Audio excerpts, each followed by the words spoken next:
jiite kuréel gi ñuy wax CODER. CODER mooy kuréel gi nga xam ne moo dajale organisation société civile yi nga xam ne ñoo yëngu ci li ñuy wax énergie renouvelable. tey nag ñu amaloon ndaje bi dalal fi suñuy gan yi jógee ci réew yu bëri ci Afrique muy Burkina, Bénin, Niger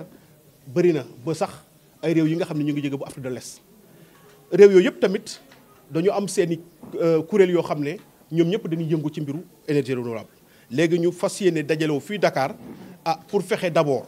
nu ñu méngalee suñu doxalin parce que ñu ñëpp mën na nekk ci benn mbir mais doxalin yi wuute. loolu bu ñu ko yëgee ñu ne nañ daje Dakar ñun ñëpp waxtaanee ko xool nan lañ mën a am benn doxalin boo xam ne day méngoo maanaam partage de bonne pratique boobu. mais su loolu weesoo tamit ñu fexe ba nga xam ne dinañ am benn taxawaay boo xam ne dinañ ko xamal ñi nga xam ne ñoo suñuy njiit. mooy ñi nga xam ne au niveau national comme au niveau africain xamal leen ne ñun kat ñu ngi seen ginnaaw ñu ngi encourager transition énergétique mais ci kaw lépp tegu ci énergie renouvelable. parce que gëm nañ ne tey donte Sénégal soo jëlee réew mel ni Sénégal am nañ pétrole am na gaz mais gëm nañ que transition énergétique bii nga xam ne ñu ngi koy yëkkati luy solution bi mooy fexe ba nga xam ne dañuy jëmmal énergie renouvelable. parce que nag dañoo nekk ci situation boo xam ne situation bu doy waar situation changement climatique. gëm nañ njeexital yi nga xam ne am na ko ci secteur yu bari te tey réew yëpp dañ leen laaj ñu fexe ba wàññi li nga xam ne mooy émission de gaz justement réew yëpp ñu war ko wàññi te accord de Paris wax ko à partir de ce moment ñoom ñëpp ñu wax leen ne na ngeen dem ci développement propre développement durable propre à partir de ce moment yoon wi benn lekk la mooy lan fexe ba nga xam ne yii nga xam ne mooy énergie renouvelable ñu jëmal ko. parce que gëm nañ ne tey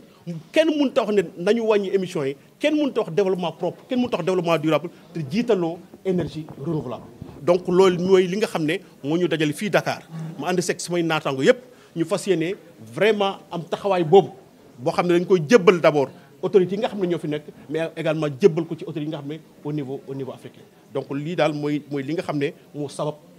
ndaje bi nga xam ne moom la ñu am fii Dakar.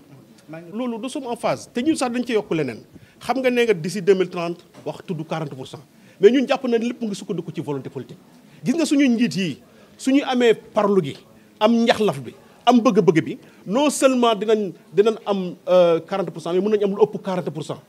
ci diir bu gàtt. 2030 sax jàpp na ne xëy na sax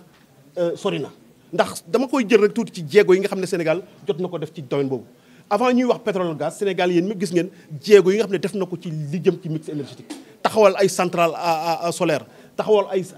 gis nañ fi le parc éolien de Taïba Ndiaye ak yeneen ba ngeen xam ne bi ñu génnee ci crise énergétique bi centrale yooyu ñu taxawal moo ñu mayoon xaw a may ñu nooyi. gis nga farlu boobu nga xam ne état du Sénégal farloon na ko ci jamono ñooju su nekkee farlu boobu te am nañ ko ci yeneen réew yi gëm nañ ne avant 2030 non seulement dinañ yegg 40% mais mun nañ sax dépasser 40%. te mën na sax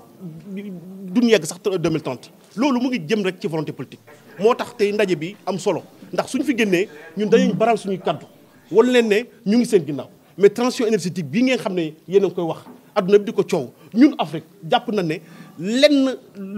mënu ko jëmal lu dul énergie renouvelable buñ ko basé wu ci lenn nii pétrole ak leneen mais nañ jàpp ne lépp lu ñuy def nañ ci sédd énergie renouvelable transition énergétique bi nga xam ne moom la ñu wax bu fa jëm suñ fa bëggee yegg mu gaaw ànd ak ay résultats nañu jëmal énergie renouvelable donc loolu mooy nekk suñu position loolu mooy nekk suñu taxawaay ci atelier bi nga xam ne moo ñu dajale fii nii.